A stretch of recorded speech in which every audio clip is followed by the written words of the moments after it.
ஹார்மோனியத்தில் வாசிச்சாலும் சரி, பியானோவில் வாசிச்சாலும் சரி, கீபோர்ட் வாசிச்சாலும் சரி, இந்த 7 ஸ்வரங்கள் தான். 7 ஸ்வரங்களுக்குள் எத்தனை பாடல்.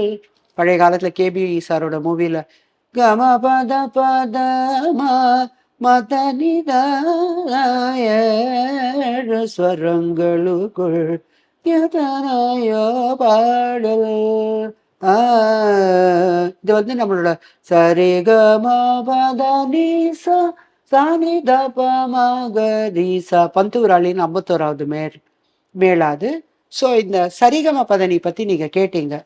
இந்த பாட்டுக்கு எது ஆதாரம்னு, அதுக்கு நான் வந்து சரிகம பதனிசா சானி தப மகரிசா இதை வந்து உங்களுக்கு சங்கராபரண ராகத்திலையும் மாயா மாளவ கவுளாலையும் வாசி காட்டுறேன். மாயா மாளவ கவுளா வந்து ஃபர்ஸ்ட் ஃப்ளோர், ஏன்னா சின்னரி சின்னதா.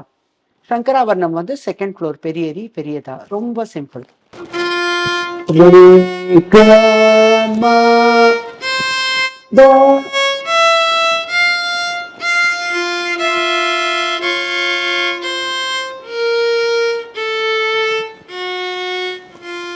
அண்ட் இதை பாடுற போதும் சரி, வாசிக்கிற போதும் சரி, நம்ம உடம்புல இருக்கிற அத்தனை நர்வ்ஸ், அத்தனை லிம்ஸ், அத்தனை மசில்ஸ் சீரான ஒரு ரத்த ஓட்டம் கரெக்டாக இருந்தால் தான் இந்த இடத்துல நம்மளுக்கு கரெக்டாக சவுண்டு வரும்.